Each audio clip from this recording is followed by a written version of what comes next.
Okay. सो आज हम record करने वाले हैं book summary the psychology of the money by Morgan Housel. तो इसमें हम जो ऑथर ने कुछ अच्छी बातें कही हुई हैं, स्टोरीज हैं, उनको हम कवर करने वाले हैं। ओके। सो पहले लेसन में ऑथर में बताना चाहते हैं कि नो वन इज़ क्रेजी। सो इसका मतलब क्या है, अगर आप देखेंगे हम पैसे के बारे में ना जो भी डिसीजन लेते हैं वो हमारे पास्ट के एक्सपीरियंस के हिसाब से होता है, प्लस हमने जो भी बचपन में सीखा हुआ है। तो जो चीज़ हमने बचपन में सीखा है प्लस पास्ट का हमारा एक्सपीरियंस है, उस बेसिस पे जब भी हमारे पास पैसे आते हैं हम उसके साथ वैसा बिहेव करते हैं। तो जैसे अगर हमने देखा कि हमारे माँ बाप पैसे ज़्यादा खर्च करते हैं तो हम भी खर्च करने में फोकस करते हैं, और अगर हमारे माँ बाप बचाने वाले रहे या हमारी सोसाइटी में पैसे बचाए जाते हैं तो उस हिसाब से हम भी अपने पैसे के साथ बिहेव करते हैं। तो कभी कभी क्या होता है कि जो हम पैसे के साथ बिहेव करते हैं ना, उसकी वजह से हमारी फाइनेंशियल कंडीशन जो भी है हमारे पैसे के बिहेवियर के साथ है। सो अभी क्या ऑथर एक एग्जांपल देते हैं कि ऑथर जिस होटल में रहते थे वहाँ पे एक आदमी था जो जिसने क्या हुआ कि वाईफाई राउटर की वजह से वो अमीर हो गया था। तो वाईफाई राउटर में कुछ उसने पेटेंट कराया, उसकी वजह से बहुत अमीर हो गया था। लेकिन उसका जो पैसे के साथ बिहेवियर था ना वो बहुत ही बचकाना था। मतलब उसके पास जो पैसे थे वो क्या करता था कि दूसरों को दिखाया करता था कि मेरे पास पैसे हैं, प्लस वो फिजूल खर्ची काफ़ी करता था और अपने पैसे को यूं ही दूसरों को दिखाने के लिए बस उनको खर्च करता रहता था।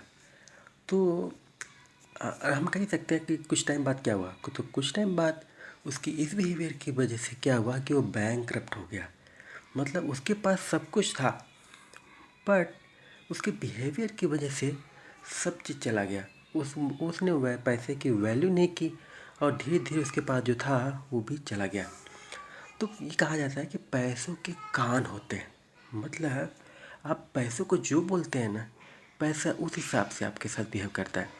जैसे आप बोलते हैं भाई पैसा मेरे लिए इम्पोर्टेंट नहीं है, कुछ नहीं है, बहुत ज़रूरी नहीं है पैसा, तो पैसा आप लिख के लीजिए, पैसा आपके पास कभी भी टिकने वाला नहीं है। लेकिन आप बोलते हैं पैसा इम्पोर्टेंट है, सब चीज़ लाइफ का पार्ट है, थोड़ा थोड़ा सब चीज़ इम्पोर्टेंट है, तो आपके पास पैसा टिकने वाला है।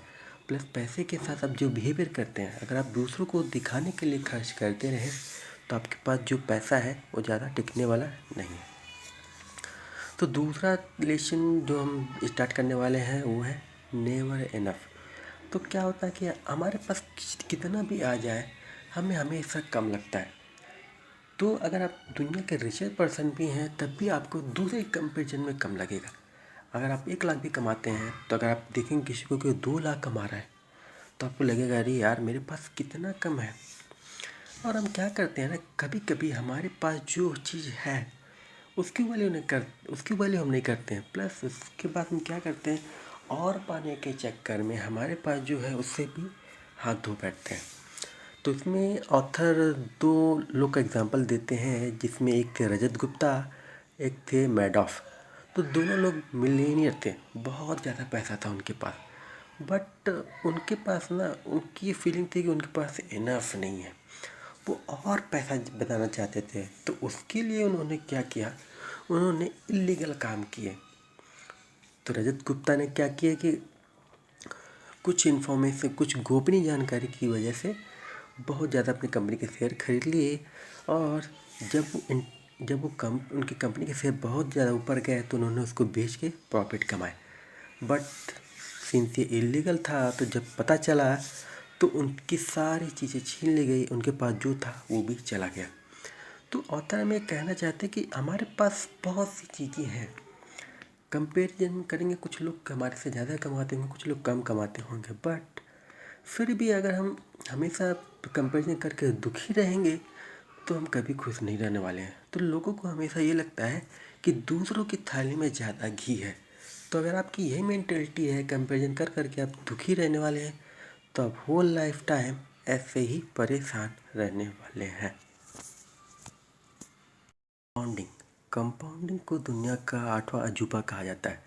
तो अगर हम देखेंगे अपनी नॉर्मल लाइफ में हम कंपाउंडिंग का यूज नहीं करते।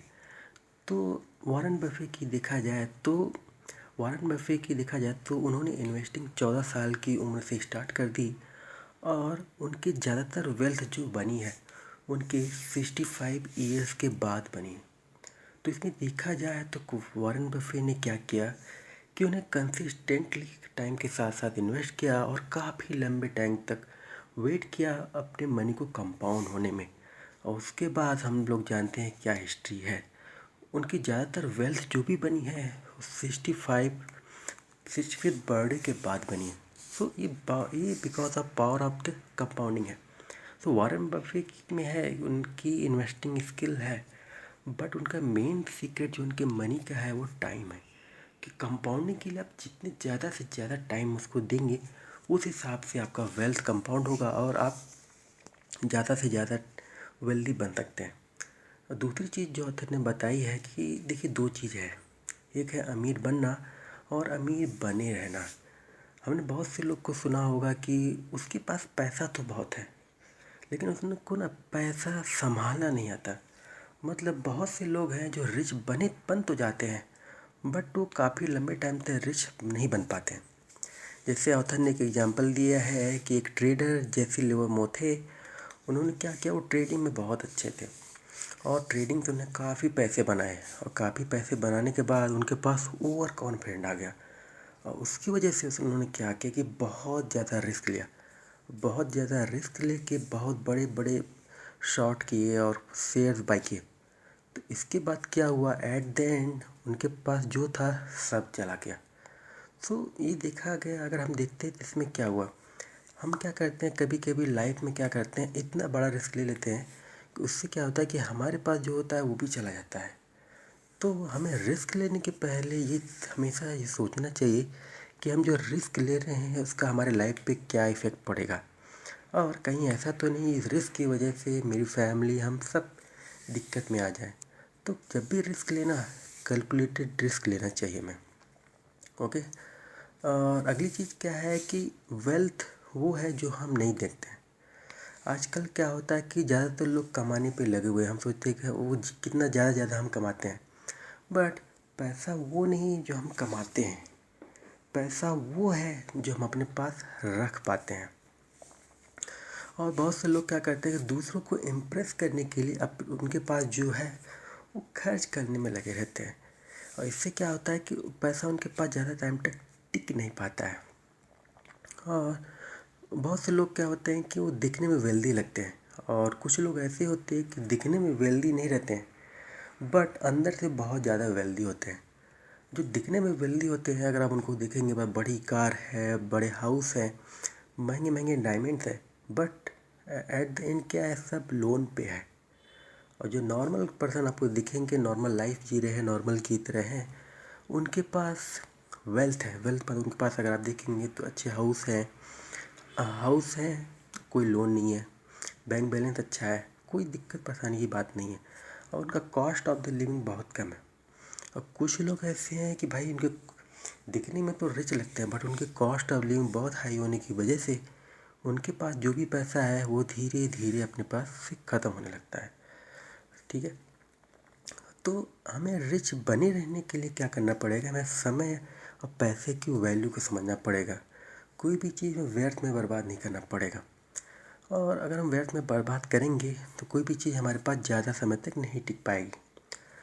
तो उसमें एक ऑथर एक एग्जांपल देते हैं कि रोनाल्ड रीड नाम के एक आदमी था जो कि गैस स्टेशन पे एक चौकीदार था। वो बिल्कुल नॉर्मल की तरह दिखता था और उसकी सैलरी भी बहुत ज़्यादा नहीं थी।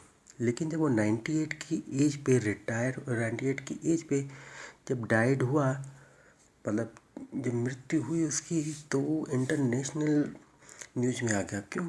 क्योंकि उसकी जब मृत्यु हुई तो उसके नेटवर्थ $8 मिलियन थी। सब लोग बहुत अचंभित हो गए कि कैसे कि नॉर्मल दिखने वाले बंदे के पास $8 मिलियन है। तो रोनाल्ड रीड ने कोई लॉटरी नहीं जीती थी, तो उसने क्या किया था कि उसने जस्ट ब्लू चिप स्टॉक में इन्वेस्ट किया। उसके पास जो भी पैसे आए थोड़े बहुत भी उसने ब्लू चिप स्टॉक में इन्वेस्ट करता रहा और काफ़ी लंबे टाइम तक वेट किया और उसकी छोटी छोटी बचत इन्वेस्टमेंट $8 मिलियन में कन्वर्ट हो गई। दूसरी तरह का एक और बंदा था जो भी न्यूज़ में आया, रिचर्ड। सो रिचर्ड वो सब कुछ था जो रोनाल्ड रीगन नहीं था।